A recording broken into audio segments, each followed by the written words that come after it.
Disney Cinderella की रोचक कहानियों से रूबरू होते हैं। एक समय की बात है कि किसी राज्य में एक व्यापारी रहा करता था। उस व्यापारी की एक छोटी सी बेटी थी जिसका नाम एला था। एला बहुत ही प्यारी और नेक बच्ची थी। उसके पिता उससे बहुत प्यार करते थे और उसकी सारी ज़रूरतें पूरी करते थे। लेकिन एला की ज़िंदगी में एक चीज़ की कमी थी।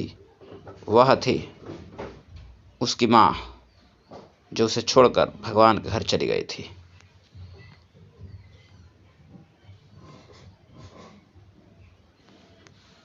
एला की इसकी कमी को पूरा करने के लिए उसके पिता ने दूसरी शादी कर ली। एला की नई माँ की दो बेटियां थी। बहुत ही खुश थी कि माँ के साथ साथ उसे बहनें भी मिल गई थी। दोनों बहनें बहुत घमंडी थी, लेकिन एला उनसे बहुत प्यार करती थी और वह अपनी नई माँ को बहुत चाहती थी।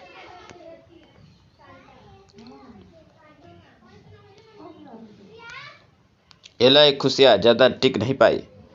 एक दिन जब उसके पिता अपने काम से किसी दूसरे शहर गए तो फिर कभी वापस नहीं आए। एला पर तो मानो मुश्किलों का पहाड़ टूट पड़ा। पिता का साया सर से उठते ही उसकी माँ और बहनें उसके घर की मालकिन हो गई और एला का साथ नौकरों जैसा बर्ताव करने लगी। उन्होंने घर के सारे नौकरों को निकाल दिया और अब एला ही घर का सारा काम करती। उसकी बहनें ने तो उसका कमरा भी उससे छीन लिया, उसे एक कोठरी में रहने के लिए छोड़ दिया। एला अपनी बहनों को पुराने कपड़े और जूते पहनती, सारा दिन उनके काम करती। कभी कभी तो एला इतनी थक जाती कि अंगीठी के पास ही सो जाती। अक्सर एला जब सुबह उठती तो अंगीठी की राख उस पर पड़ी होती।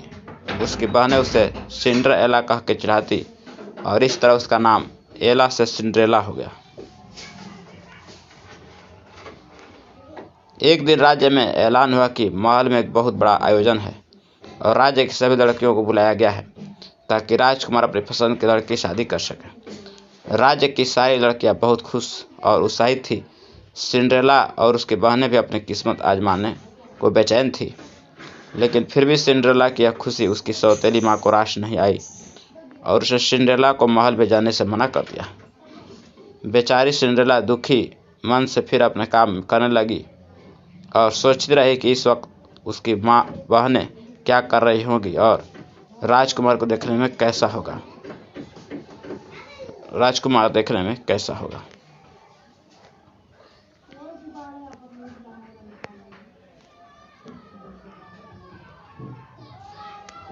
सिंड्रेला जब इन ख्यालों में खोई हुई थी तभी वहाँ एक जादूगरनी आई। उसने सिंड्रेला को दुखी देखा तो उसकी मदद करनी चाहिए। सिंड्रेला ने सारी बात जादूगरनी को बताई। जादूगरनी ने सिंड्रेला से कहा, ओह प्यारी सिंड्रेला, मैं तुम्हारी मदद कर सकती हूँ। यह कहकर जादूगरनी ने अपनी छड़ी घुमाई और वहाँ पड़े एक बड़े से कद्दू को एक बग्घी में बदल दिया। वही 4 चूहे उछल कूद मचा रहे थे। जादूगरनी की नज़र उन पर पड़ी तो उसने चूहों को घोड़ा बना दिया। अब ज़रूरत थी एक कोचवान की। जादूगरनी ने चारों तरफ नज़र घुमाई तो उसे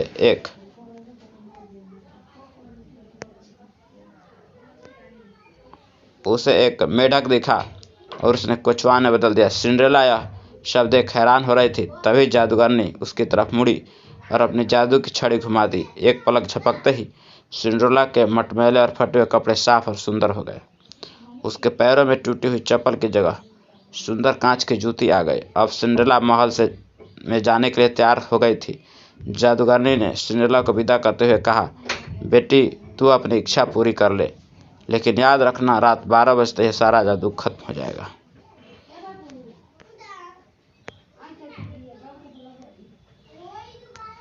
सिंड्रेला जब महल पहुंची तो सबकी नज़रें उसी को देखने लगी। वह बहुत ही सुंदर लग रही थी। राजकुमार ने जब उसके साथ डांस करना चाहा तो सिंड्रेला की सौतेली बहनों के साथ वहाँ मौजूद सभी लड़कियाँ सिंड्रेला से जलने लगी, लेकिन कोई सिंड्रेला को पहचान नहीं पाया। राजकुमार ने उसे देखते ही फैसला कर लिया था कि वह इसी लड़के से शादी करेगा। सिंड्रेला भी राजकुमार की आंखों में ऐसी डूबी कि उसे जादूगरनी की बातें याद नहीं रही। देखते ही देखते 12 बज गए। घंटी बजते ही सिंड्रेला को याद आया कि 12 बजे जादू खत्म हो जाना था। सिंड्रेला बिना राजकुमार से कुछ कहे वहां से भाग निकली।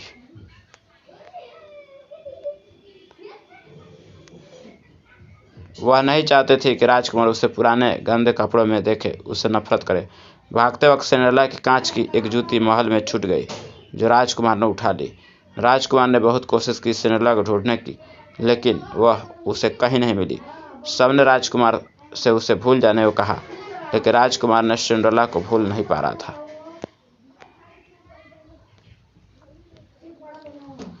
आखिरकार सारे राज्य में ऐलान हुआ कि जिस लड़की के पैरों में जूती जाएगी, राजकुमार से शादी करेगी।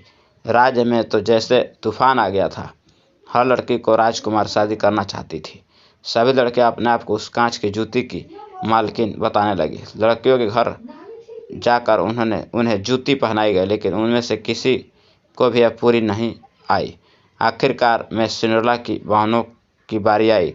दोनों ने हर कोशिश की जूती पहनने की, लेकिन कोई फायदा न हुआ। अब सबकी नज़र सिंड्रेला पर रुक गई। सिंड्रेला ने जब उसे पहना तो वह जूती उसके पैरों में आ गई, जैसे उसी के लिए बनी हो।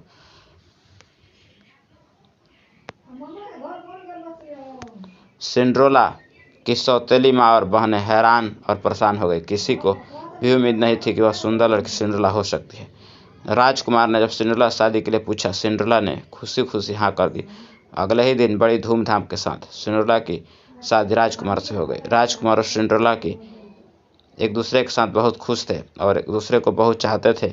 दूसरी तरफ सिंड्रेला की सौतेली माँ और बहनों को सिंड्रेला के साथ बुरा व्यवहार करने की सजा के रूप में राज्य छोड़कर जाना पड़ा। आज की कहानी में इतना ही। धन्यवाद।